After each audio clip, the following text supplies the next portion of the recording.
Margaret had always believed that respect was earned through years of hard work and dedication.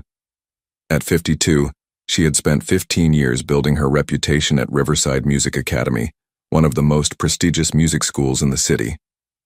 Her students came from the wealthiest families in town, arriving in expensive cars with parents who paid top dollar for the best piano instruction money could buy. Every morning, Margaret would arrive at the academy precisely at 8 o'clock, her leather briefcase filled with carefully organized sheet music and lesson plans. She wore tailored blazers and kept her graying hair in a perfect bun, maintaining the professional appearance that parents expected from someone charging $200 per hour for piano lessons. The academy itself was a beautiful old building that had once been a mansion. Its grand hallways were lined with portraits of famous composers, and each practice room contained a different high-end piano. Margaret's favorite was the Steinway Concert Grand in Studio A, a magnificent instrument, worth more than most people's annual salary. She had fought hard to get the academy to purchase it, arguing that serious students needed access to professional quality instruments. Margaret's teaching style was demanding but effective. She expected perfect posture, precise finger placement, and complete dedication from her students. Parents often complained that she was too strict, but they couldn't argue with results. Her students consistently won local competitions and earned spots in prestigious youth orchestras. Several had gone on to attend top music conservatories. Excellence doesn't come from being comfortable, Margaret would tell parents during their first meeting. It comes from being pushed beyond what you think you can achieve. This philosophy had served her well throughout her career, though it had also earned her a reputation for being somewhat cold and intimidating. The academy employed several support staff to keep the building running smoothly. There was Janet, the elderly receptionist who had worked there longer than anyone could remember. There was Tom, the maintenance man who kept the old building's heating and plumbing systems working. And there was Rosa, the janitor who had been hired 3 years ago when the previous cleaning service became too expensive. Rosa was different from the other staff members. She was quiet, almost invisible, going about her work with a gentle efficiency that never disturbed the lessons in progress. She was probably in her mid-40s, with kind eyes and hands that showed the wear of hard work. She spoke English with a heavy accent, and Margaret had heard her speaking Spanish on the phone with her daughter during breaks. Unlike the other staff members who chatted freely with the instructors, Rosa kept to herself. She would nod politely when teachers passed her in the hallway, but she rarely initiated conversation. Margaret assumed this was due to her limited English, though she had never actually tried to engage Rosa in conversation to find out. What Margaret did notice was how Rosa moved around the academy. While other cleaning staff would work quickly to finish their tasks, Rosa seemed to take her time, especially in the practice rooms. She would dust each surface carefully, adjust chairs to perfect angles, and clean every piano key individually. Margaret had initially appreciated this attention to detail, thinking it showed respect for the instruments. The academy's evening hours were Margaret's favorite time of day. After 6 o'clock, most of the other instructors had gone home, leaving the building quiet except for the sounds of her advanced students practicing. These were her most dedicated pupils, the ones who came after school and stayed late to perfect their pieces for upcoming recitals or competitions. It was during these evening hours that Margaret first became aware of Rosa's unusual behavior around the pianos. She would catch glimpses of the janitor standing near the instruments, sometimes with her hand resting on the lid of a piano, her eyes closed as if she were listening to something only she could hear. One evening in late October, Margaret was working late with David, one of her most promising students. He was preparing for a state-level competition, and they had been struggling with a particularly difficult passage in a Chopin piece. As they took a break, Margaret noticed Rosa entering the adjacent practice room to begin her cleaning routine. "Mrs. Thompson," David said, using Margaret's married name even though she had been divorced for over a decade. "I keep messing up the fingering in measure 37. No matter how many times I practice it, I can't get it smooth." Margaret was about to respond when she noticed Rosa had stopped cleaning and was standing perfectly still. Her head tilted slightly as if she were listening intently to their conversation. It struck Margaret as odd behavior for someone who was supposed to be focused on her work. Let's try it again, Margaret told David, ignoring Rosa's presence. Remember, lift your wrist slightly before the transition and don't rush the 16th notes. As David played the passage again, Margaret saw Rosa's hand move slightly, her fingers making subtle motions as if she were playing an invisible piano. The movement was so natural, so fluid, that for a moment Margaret wondered if Rosa might have some musical background. But then she dismissed the thought. After all, Rosa was a janitor from Mexico who probably had little formal education. The incident that would change everything happened on a Tuesday evening in November. Margaret had been having a particularly challenging day. 2 of her students had performed poorly in a local competition, and she was feeling frustrated with their lack of progress. She had stayed late to reorganize her lesson plans and was eager to get home to a glass of wine and a quiet evening. As she gathered her things, Margaret realized she needed to make some notes on the Steinway's action. She had noticed that Middle C was feeling slightly stiff, and she wanted to document it for the piano technician's next visit. She made her way to Studio A, expecting to find it empty as usual. But as she approached the room, she heard something that made her stop in her tracks. Someone was playing the piano, and they were playing it beautifully. The melody was familiar. It was the same Chopin piece that David had been struggling with earlier. But this performance was flawless, filled with the kind of emotional depth and technical precision that Margaret rarely heard from her students. Margaret's first thought was that one of her evening students had returned to practice. But as she looked through the small window in the door, she saw something that made her blood run cold. It wasn't a student at the piano. It was Rosa, the janitor, playing the Steinway with the skill and confidence of a trained musician. Rosa's cleaning cart was parked nearby, but she was completely absorbed in the music. Her eyes were closed and her entire body moved with the rhythm of the piece. Her fingers danced across the keys with a grace that spoke of years of training and practice. This wasn't someone who had picked up a few songs by ear. This was someone who truly understood music. Margaret felt a surge of anger and disbelief. How dare Rosa touch the expensive piano without permission? These instruments required careful maintenance and climate control. They weren't toys to be played with by untrained hands. The fact that Rosa was playing so well only made Margaret angrier. It felt like a deception, as if Rosa had been pretending to be something she wasn't. Without thinking, Margaret pushed open the door and stepped into the room. "Excuse me," she said, her voice sharp with authority. "What exactly do you think you're doing?" Rosa's hands flew away from the keys as if they had been burned. Her eyes snapped open, and Margaret saw a look of pure terror cross her face. She jumped up from the piano bench so quickly that she nearly knocked over her cleaning cart. I am sorry," Rosa stammered, her accent thick with emotion. I did not mean. These pianos are worth more than most people's cars," Margaret continued, her voice growing louder.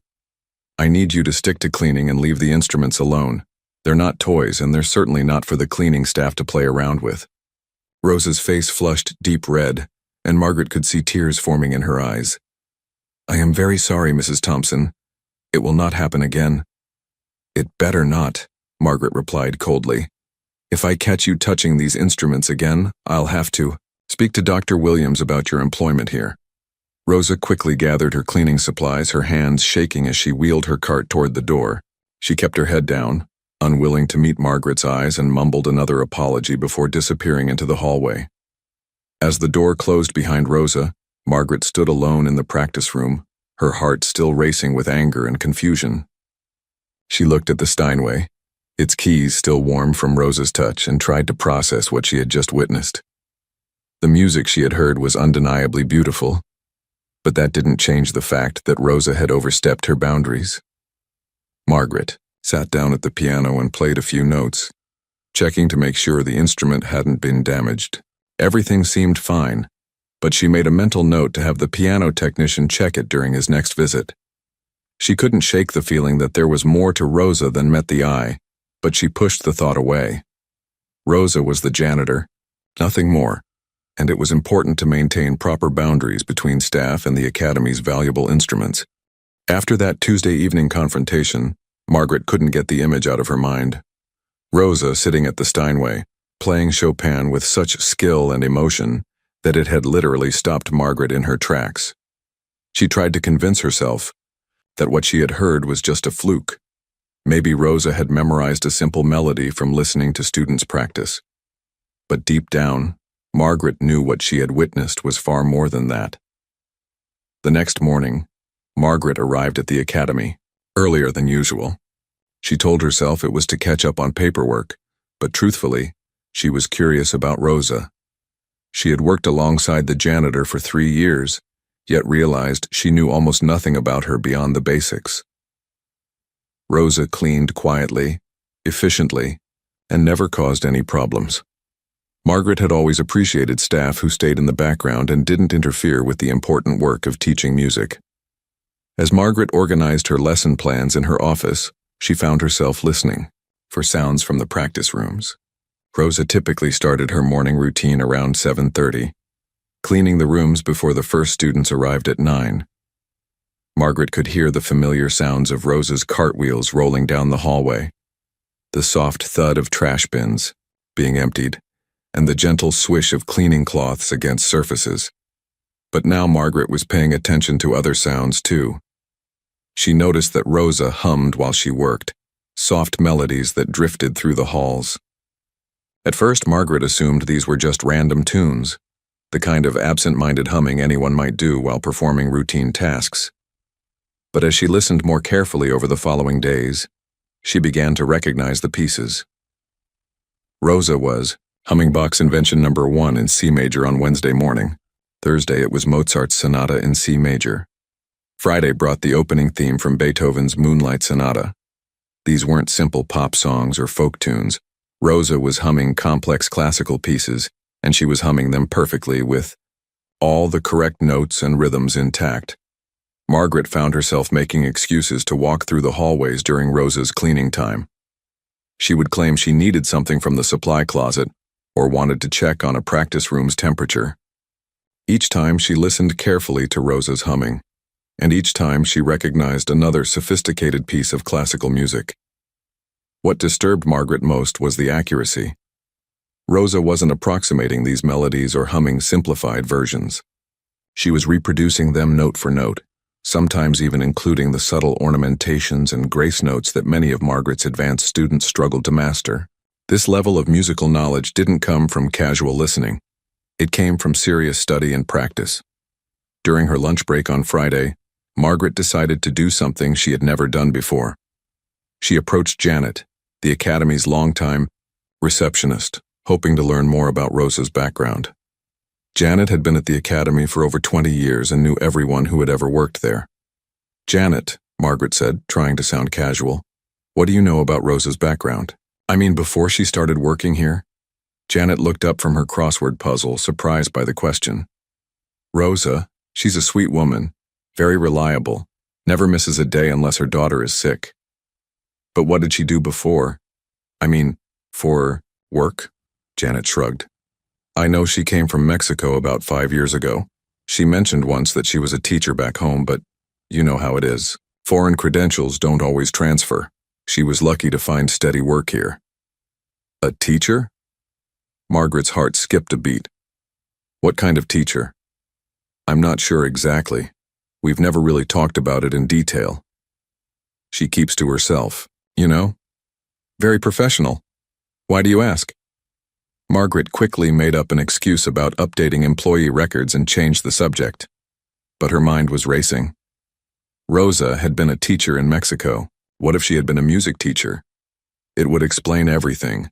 The humming, the way she handled the pianos with such care, and especially that incredible performance Margaret had witnessed. Over the next week, Margaret found herself observing Rosa more closely than ever. She noticed things she had never paid attention to before. When Rosa dusted the piano, she didn't just wipe them down randomly. She cleaned each key individually, starting from the left and working systematically to the right. Her touch was gentle but confident, the way someone handles an instrument they understand and respect. Margaret also noticed that Rosa spent extra time in Studio A, the room with the Steinway concert grand. While she cleaned other practice rooms efficiently and moved on, she lingered in Studio A. She would dust the piano bench, adjust its height, and clean the music stand with particular care. Sometimes she would stand back and look at the piano, with an expression that Margaret was beginning to recognize as longing. The most telling observation came during Margaret's Tuesday evening lesson with Lisa, one of her intermediate students. Lisa was working on a Bach invention, struggling with the independence between her left and right hands.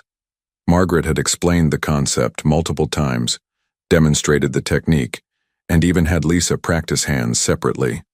But Lisa couldn't seem to coordinate the two parts together. As they worked through the piece for the fourth time, Margaret noticed Rosa entering the adjacent practice room. Rosa began her cleaning routine, but Margaret could see through the connecting window that she had stopped working and was listening intently to Lisa's practice session. "Mrs. Thompson," Lisa said with frustration, "I just can't get my left hand to do something different from my right hand. They want to play the same rhythm." Margaret was about to suggest another approach when she glanced toward the window. Rosa was standing perfectly still, and her hands were moving, not cleaning movements, but piano-playing movements. Her left hand was making the gentle, flowing motions of the Bach invention's bass line, while her right hand traced the more intricate melody. She was silently demonstrating the exact technique that Lisa needed to learn. Margaret felt a chill run down her spine. Rosa wasn't just listening to the lesson, she was mentally participating in it. She understood exactly what Lisa was struggling with, and from her hand movements, it was clear she knew how to fix the problem. "Let's try a different approach," Margaret said to Lisa, all the while watching Rosa through the window. "Think of your left hand as playing a completely different song from your right hand. Don't try to coordinate them. Just let each hand do its own job." As Lisa began to play again, Margaret saw Rosa nod slightly, as if approving of the teaching approach. When Lisa finally managed to play both hands together correctly, Margaret caught a glimpse of a smile crossing Rosa's face before she quickly returned to her cleaning duties. This pattern continued over several more lessons. Whenever Margaret was working with students on challenging pieces, Rosa seemed to appear in nearby rooms. And every time, Margaret would notice Rosa's subtle reactions. A slight wince when a student hit a wrong note, a small nod when they corrected their technique, or those telltale hand movements showing she knew exactly how the piece should be played. Margaret began testing her theory.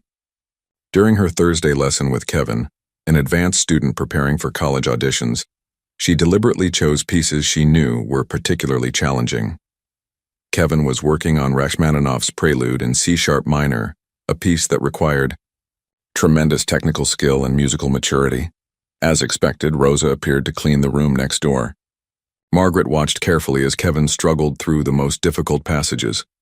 Every time Kevin made a mistake or fumbled a section, Margaret could see Rosa's fingers making small, precise movements, as if she were mentally correcting the errors and showing the proper technique. The final confirmation came during Kevin's lesson the following week. He was playing the same Rachmaninoff Prelude, but this time something was different. His technique had improved dramatically. The passages that he had struggled with the previous week were now flowing smoothly.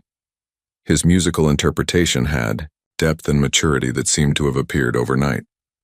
"Kevin, your practice has really paid off," Margaret said, genuinely impressed. "What have you been working on? Your technique sounds completely different." Kevin looked puzzled. "Actually, I haven't had much time to practice this week. I've been swamped with schoolwork. But somehow it feels easier now. Like I understand what the music is supposed to sound like." Margaret's blood ran cold. She glanced toward the window where Rosa was quietly dusting a bookshelf. Rosa's back was turned, but Margaret could swear she saw the woman's shoulders tense slightly, as if she were listening to every word of their conversation. That evening, after her last student had left, Margaret sat alone in her office trying to make sense of everything she had observed. The evidence was overwhelming. Rosa wasn't just a janitor who happened to have some musical knowledge. She was clearly a trained musician, possibly even a trained teacher, who was working as a janitor because her qualifications weren't recognized in this country. Margaret thought about all the times Rosa had been present during lessons, quietly cleaning while listening to Margaret struggle to explain complex musical concepts to her students. How many times had Rosa known exactly what needed to be said? What demonstration would help? What exercise would solve a particular problem? And yet, she remained silent, invisible. For Margaret's curiosity had been building for weeks, but she still wasn't prepared for what happened on that rainy Thursday evening in December. She had finished her last lesson of the day and was packing up her materials when she realized she had forgotten her favorite metronome in Studio A. It was an antique piece that had belonged to her own piano teacher, and she never liked to leave it overnight at the academy. The building felt eerily quiet as Margaret made her way down the dimly lit hallway. Most of the other instructors had left hours ago, and even the administrative staff had gone home. The only sounds were the gentle patter of rain against the windows and the distant hum of the building's heating system. As she approached Studio A, Margaret heard something that made her stop dead in her tracks. Music. Beautiful, complex piano music flowing from the room she thought was empty. Her first instinct was confusion. Had one of her evening students returned? But as she listened more carefully, she recognized the piece being played. It was Chopin's Nocturne in E-flat major, one of the most challenging and emotionally demanding pieces in the classical repertoire. But this wasn't the tentative, careful playing of a student. This was masterful, professional-level performance. The pianist was bringing out subtle voices in the harmony that Margaret rarely heard, even in concert performances. The rubato was perfect, the slight speeding up and slowing down that gives Chopin its emotional heart. Whoever was playing understood this music at a level that took decades to achieve. Margaret crept closer to the door, her heart pounding, with anticipation and dread. Through the small window, she could see a figure seated at the Steinway concert grand. At first, in the dim lighting, she couldn't make out who it was. But as her eyes adjusted, she saw something that made her knees go weak. It was Rosa. The janitor was sitting at the most expensive piano in the academy, playing one of the most difficult pieces in the classical repertoire with the skill and artistry of a concert pianist.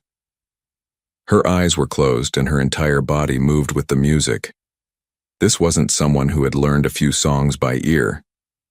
This was someone who had spent years, maybe decades, mastering their craft. Margaret watched in stunned silence as Rosa continued playing. Every note was perfect, every phrase was shaped with musical intelligence and emotional depth. Her hands moved across the keys with a fluidity that spoke of countless hours of practice and study.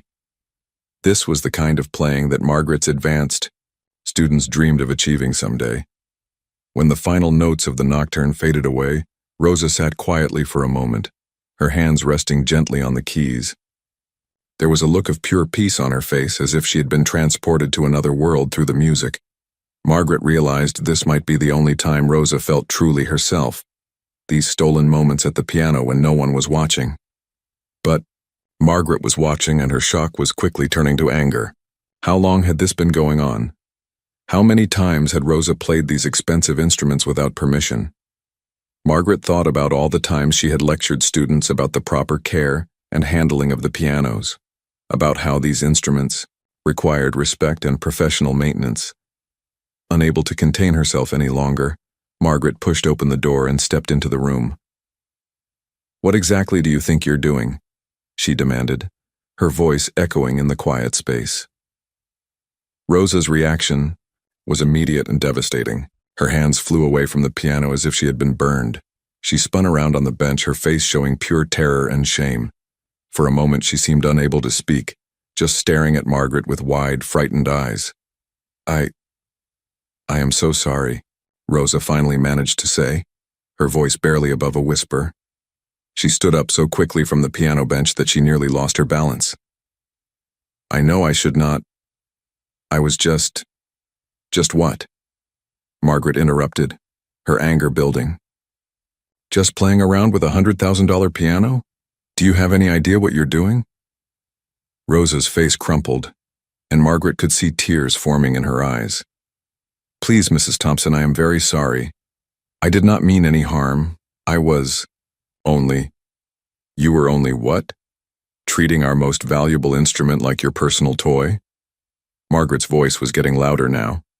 I explicitly told you not to touch these pianos. Do you remember that conversation we had last month?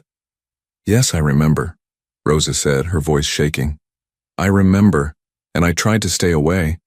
But the music, it calls to me. I have not played in so long, and when I hear the students during the day, Margaret wasn't interested in excuses. These pianos require professional maintenance and climate control. They're not toys, and they're certainly not for the cleaning staff to play around with whenever they feel like it. Rosa was crying, openly now, tears streaming down her face as she tried to gather her composure. I understand. It will not happen again. I promise you it will not happen again. But Margaret wasn't finished. 3 years of assumptions and prejudices were pouring out of her. Do you understand how much damage you could cause? One mistake, one heavy-handed moment, and you could ruin the action or damage the strings. These instruments are worth more than most people make in a year. I know, Rosa said quietly. I know they are valuable. I would never hurt them. I love these pianos. I treat them with great care. Something in Rosa's tone made Margaret pause. There was a reverence in her voice when she spoke about the pianos, a deep respect that went beyond what Margaret would expect from someone who was just playing around. But Margaret's anger was still running too high for her to think clearly. Love them? Margaret said sarcastically. You love them? Rosa, you're the janitor. Your job is to clean these rooms, not to play concert pianist whenever no one's looking. The words hung in the air between them, cruel and harsh. Margaret saw Rosa flinch as if she had been physically struck. The older woman's shoulders sagged, and she seemed to shrink into herself. You are right, Rosa said softly. I'm just the janitor, I forgot my place. For the first time since entering the room, Margaret really looked at Rosa. She saw the tears, the shame, the way Rosa's hands were trembling. She also noticed, for the first time, how Rosa's hands looked. Despite the calluses from cleaning work, they were unmistakably the hands of a pianist, long, graceful fingers with the subtle strength that comes from years of serious playing. Rosa, Margaret said, her anger beginning to ebb. Where did you learn to play like that? Rosa looked up, surprised by the question. For a moment, hope flickered in her eyes, but then she seemed to remember her place. It does not matter, she said quietly. I should not have played. I will not do it again. No, I want to know, Margaret insisted. That wasn't amateur playing. That was professional level performance. Where did you study? Rosa hesitated, clearly torn between her desire to share her story and her fear of overstepping boundaries again. Finally, she spoke, her voice so quiet that Margaret had to strain to hear her. In Mexico, she said. I studied at the university in Guadalajara. I was a piano teacher there for many years. Margaret felt as if the floor had dropped out from under her. You were a piano teacher? Yes, Rosa nodded. I taught at the conservatory. I had my own students, and some of them were very good. They went on to play in orchestras. Some won competitions. But how? Why are you working as a janitor here?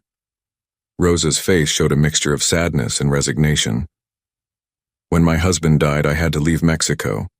My daughter needed better opportunities, better education. But here, my credentials, they do not count. My English was not good enough. The only work I could find was cleaning. Margaret stared at Rosa, trying to process this information. All this time, she had been working alongside a trained musician, someone who might have more experience and knowledge than many of the instructors at the academy, and Margaret had been treating her like she was invisible, like she was nothing more than hired help. So you came here, Margaret said slowly. The closest you could get to music was cleaning the rooms where it happens. Yes, Rosa said simply. Every day I listen to the students and I want to help them. I see their mistakes, I know how to fix their problems, but I cannot say anything. I am just the woman who empties the trash. Margaret felt a wave of shame wash over her. She thought about all the times Rosa had been present during lessons, all the times Margaret had struggled to explain concepts that Rosa probably understood better than she did. She thought about the students who had mysteriously improved after Rosa had been cleaning nearby rooms.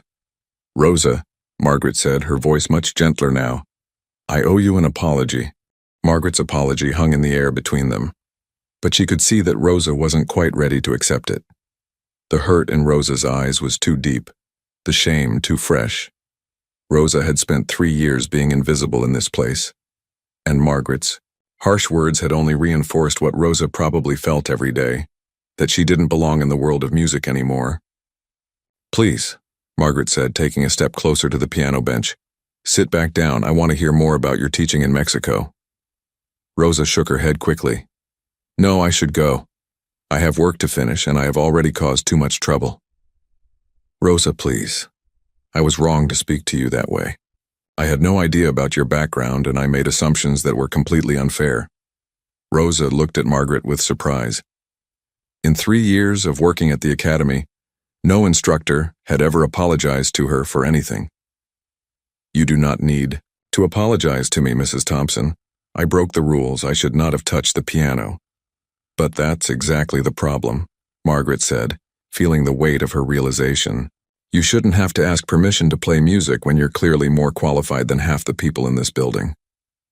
Rosa's eyes filled with tears again, but this time they seemed to be tears of gratitude rather than shame. You do not understand how hard it has been, she said softly. Every day I come here, and I hear the music, and I remember who I used to be. In Mexico, I was somebody. I had respect. My students looked up to me. Margaret sat down on a nearby chair, wanting to show Rosa that she was ready to listen. Tell me about your students in Mexico. What was your teaching like? Rosa hesitated for a moment, then slowly sat back down on the piano bench. I taught at the conservatory for 12 years. I had students from age 6 to 18. Some were very talented, others just loved music. I tried to help all of them find their voice through the piano. What was different about your approach? Margaret asked, genuinely curious. I believe that technique and emotion must grow together, Rosa explained, her voice becoming stronger as she talked about her passion. Too many teachers focus only on correct fingering and timing, but music is not just about playing the right notes at the right speed. It is about telling a story, sharing feelings. Margaret nodded, recognizing the wisdom in Rosa's words. She had often struggled with students who could play technically correct pieces, but had no emotional connection to the music. I had one student, Miguel, Rosa continued, a small smile crossing her face. He came to me when he was 8 years old. His fingers were too small for the keys and he could barely reach the pedals. But when he played, even simple scales, you could hear his soul in the music. What happened to him? He received a scholarship to study in Mexico City. Last I heard, he was playing with the youth orchestra there. Rosa's smile faded. That was 6 years ago. I do not know what happened to any of my students after I left. Margaret felt a lump forming in her throat. She was beginning to understand the depth of loss that Rosa carried with her every day. It must have been incredibly difficult to leave all of that behind. My husband was sick for 2 years before he died, Rosa said quietly. The medical bills took everything we had saved. After he passed away, I could not afford to keep our house or maintain my teaching studio. My daughter was 15, and I knew she needed better opportunities than I could give her in our small town. So you came to America? Yes.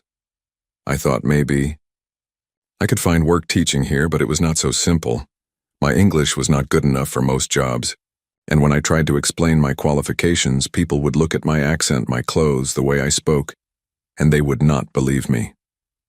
Margaret cringed, knowing she had been guilty of exactly that kind of judgment. I applied to work at 3 different music schools, Rosa continued. I brought my credentials, letters of recommendation, even recordings of my students' performances, but they all told me the same thing, that my education was not recognized here, that I would need to go back to school for American certification. But you couldn't afford to do that? No, I had no money, and I needed to work immediately to support my daughter. So I took cleaning jobs. At least in places like this, I could be near music, even if I could not be part of it. Margaret was quiet for a long moment, absorbing the full impact of Rosa's story. She thought about her own journey to becoming a piano teacher, the support she had received from her family, the opportunities that had been available to her, the respect she had earned over the years. Rosa had lost all of that through circumstances beyond her control. "Rosa," Margaret said finally, "I've been watching you during lessons. I've seen how you react when students make mistakes, how your hands move when they're struggling with technique. You've been teaching without speaking, haven't you?" Rosa looked down at her hands. "I cannot help myself. When I see a student struggling with something I know how to fix, it is very hard to stay quiet.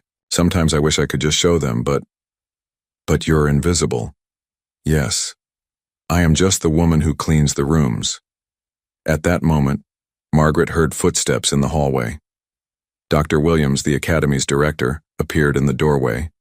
He was a tall, distinguished man in his 60s who had run the academy for over 2 decades. "Margaret," he said, looking surprised. "I saw lights on and wanted to make sure everything was secure before I locked up. Is everything all right?" Margaret looked at Rosa, who had immediately stood up and was reaching for her cleaning cart. "Actually, Dr. Williams, I'm glad you're here. There's something you need to know about Rosa." Rosa's eyes went wide with panic. "Please, Mrs. Thompson, do not." "Dr. Williams," Margaret continued, "did you know that Rosa was a piano teacher at a conservatory in Mexico before she came to work here?" Dr. Williams looked genuinely surprised. "Is that true, Rosa?" Rosa nodded reluctantly. "Yes, sir, but it was a long time ago." "How long were you teaching?" 12 years, sir." Dr. Williams moved further into the room, his expression thoughtful. "And you've never mentioned this before?" "My credentials are not recognized here," Rosa said quietly. "I am just the janitor now." Margaret stood up, feeling a surge of protectiveness toward Rosa. "Dr. Williams, I just heard Rosa play Chopin's Nocturne in E-flat major. Her technique and musical understanding are extraordinary. We've been working alongside a highly qualified music educator, and we never even knew it." Dr. Williams studied Rosa with new interest. "Rosa, would you be willing to play something for me? I'd like to hear for myself." Rosa looked terrified. "I do not think that is a good idea. I should not have been playing at all."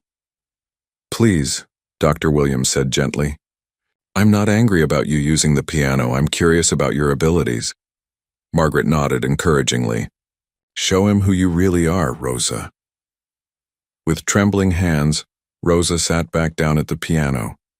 She took a deep breath and began to play Bach's Invention No. 1 in C major, the same piece Margaret had heard her humming weeks earlier. But hearing it played was completely different from hearing it hummed. Rosa's interpretation was clear, precise, and musical. Each voice in the 2-part invention sang out distinctly, and the overall performance had a lightness and joy that brought the music to life.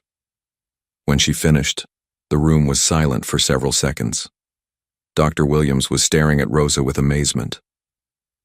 "Rosa," he said finally, "that was beautiful. How long has it been since you've taught?" 6 years, Rosa replied.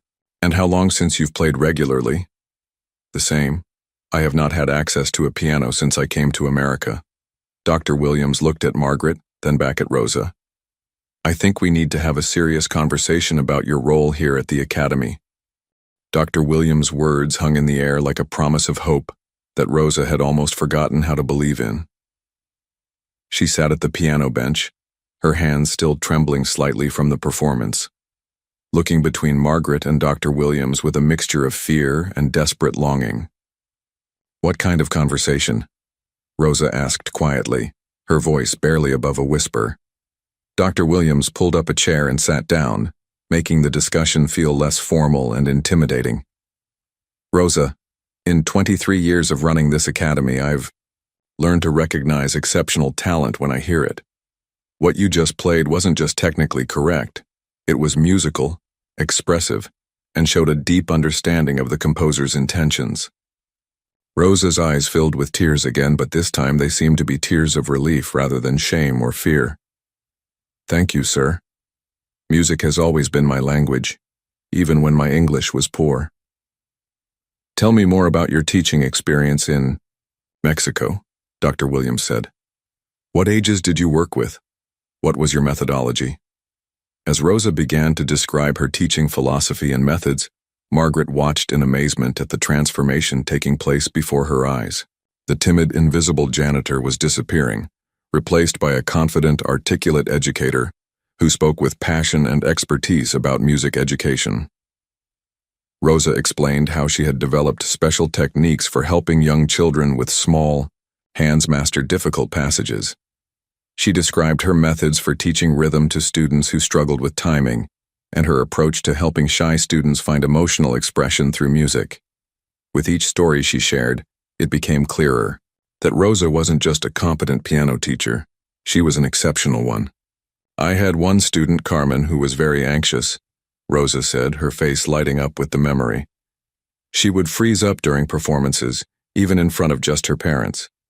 I worked with her for 2 years, teaching her breathing techniques, and helping her find pieces that made her feel brave rather than scared. What happened with Carmen? Margaret asked, genuinely invested in the story. By the time she graduated from my program, she was performing solo pieces in front of hundreds of people at our annual recital. Her parents cried when she played Debussy's Clair de Lune. They said they had never seen their daughter so confident and happy. Dr. Williams nodded thoughtfully. Rosa, I have a proposition for you, but I want you to think carefully before you answer. The Academy has been looking for additional instructors, especially someone who can work with our younger students and those who need extra patience and encouragement. Rosa's breath caught in her throat. You mean, you would consider letting me teach here? I would consider it very seriously, Dr. Williams replied. But there would be steps we'd need to take. Your credentials would need to be evaluated by the State Education Department. You'd need to take some courses to meet American certification requirements, and your English, while much better than you think, might need some fine-tuning for formal instruction. Rosa was quiet for a long moment, and Margaret could see the internal battle playing out on her face. Hope was warring with fear, dreams with practical concerns. Dr. Williams, Rosa said finally, I would love nothing more than to teach music, again. But I cannot afford to go back to school. I have my daughter to support, and she will be starting college next year. I cannot take time away from work. Margaret felt her heart break a little at the practical barriers that stood between Rosa and her dreams. What if we could find a way to make it work? She heard herself saying. What if you could start as an assistant instructor while you complete your certification? Dr. Williams looked at Margaret with surprise and approval. That's exactly what I was thinking. Rosa, we could start you part-time working with our beginner students and assisting other instructors. You could keep your current position until we can transition you fully into teaching. But the other instructors, Rosa said hesitantly, would they accept me? Would parents want their children learning from someone who was the janitor? Margaret felt a deep shame at the question, knowing that her own behavior had probably contributed to Rosa's fears about not being accepted. Rosa, any parent who heard you play, who saw your passion for music and your understanding of how to teach it, would be honored to have you work with their child. Over the next several weeks, something remarkable began to happen at Riverside Music Academy. Dr. Williams worked with the State Education Department to have Rosa's Mexican credentials evaluated. While they couldn't be directly transferred, they counted for significant credit toward American certification. He also arranged for Rosa to audit classes at the local community college to fill in any gaps. Margaret, meanwhile, had become Rosa's strongest advocate and ally. She helped Rosa practice her English pronunciation and worked with her on American music education terminology. More importantly, she began inviting Rosa to observe her lessons and eventually to assist with students who were struggling. The first time Rosa actually helped during a lesson was with 8-year-old Tommy, who had been taking piano for 6 months, but couldn't seem to master basic rhythm. Margaret had tried every technique she knew, but Tommy continued to rush through pieces without paying attention to timing. Rosa, Margaret said during one particularly frustrating lesson, you mentioned you had methods for teaching rhythm. Would you like to try with Tommy? Rosa looked nervous but nodded. She sat down next to Tommy at the piano bench and began speaking in her gentle, accented English. Tommy, music is like walking. Sometimes we walk fast, sometimes slow, but we always keep the same pattern. Let me show you. Instead of focusing on counting beats, Rosa had Tommy clap while she played simple rhythms. Then she had him march around the room while humming. Within 20 minutes, Tommy was playing his piece with steady, confident rhythm. His mother, who had been watching from the corner, was amazed. "I've never seen him focus like that," Tommy's mother said after the lesson. "Who is this woman? She's wonderful with children." Word spread quickly among parents about the academy's new assistant instructor. Rosa's patient, nurturing approach was particularly effective with students who had struggled under more traditional teaching methods. Her ability to break down complex concepts into simple, understandable steps seemed almost magical. 6 months after that life-changing evening in Studio A, Rosa walked into the academy wearing a dress instead of her cleaning uniform. She was no longer invisible. She was Ms. Rosa, piano instructor, and her calendar was filling up with students who specifically requested lessons with her. Her daughter, Isabella, had not only started taking piano lessons at the academy but had received a partial scholarship that Rosa had helped establish for children from immigrant families. The scholarship program was Dr. Williams's idea, but Rosa had been instrumental in designing it to help families who might not otherwise have access to quality music education. Margaret often reflected on how much had changed since that December evening when she had angrily confronted Rosa at the piano. She had learned a profound lesson about assumptions, privilege, and the danger of judging people based on their current circumstances rather than their true capabilities. The academy had gained more than just another instructor. It had gained a teacher whose understanding of struggle and perseverance brought a special depth to her work with students. Rosa's own journey from accomplished teacher to invisible janitor and back to respected educator had given her insights that enriched everything she did.